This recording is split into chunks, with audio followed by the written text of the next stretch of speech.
Hi, it's me again with Corel Roll Tips and Tricks, and somebody sent me this file. I deleted for the one they just said they wanted all the rings, and this is a good crisp, whatever it is. It's pretty crisp. It's still a bitmap type product, but I've turned it into a vector file. They said they're going to print it on T-shirts. It traced really well, and I was just thinking if they're going to print it on T-shirts, they could change the individual colors. And I actually did it another way first that I think might be helpful. So I'm going to make a second video on that. But all I'm going to do is hit the plus key on the keyboard and I'll make a copy. And when you move it, you can see the bounding box, meaning that it is a bitmap type deal with a white background, most likely, order back a page. And it's not, but it's got a bounding box. So what it is, it's actually a black fill inside there.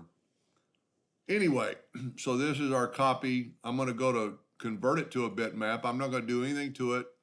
$300 per inch, whatever color you care, it doesn't matter.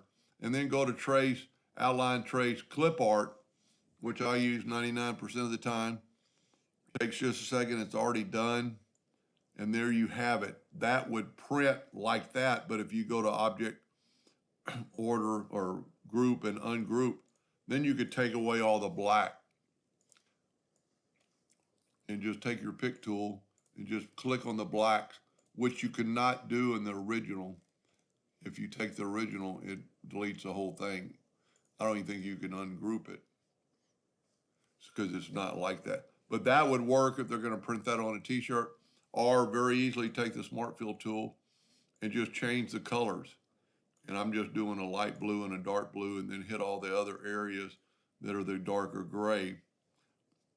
A lot of them are connected, so they kind of work very easily to do this. So that would print, look pretty cool on let's say a yellow t-shirt. Go object, order, back a page. That's the way it would look. But stay tuned for part 2, and I've got another idea that would be pretty cool. Now I don't know anything about printing, but this would be a pretty cool graphic. Anyway, hope that helped. Thank you.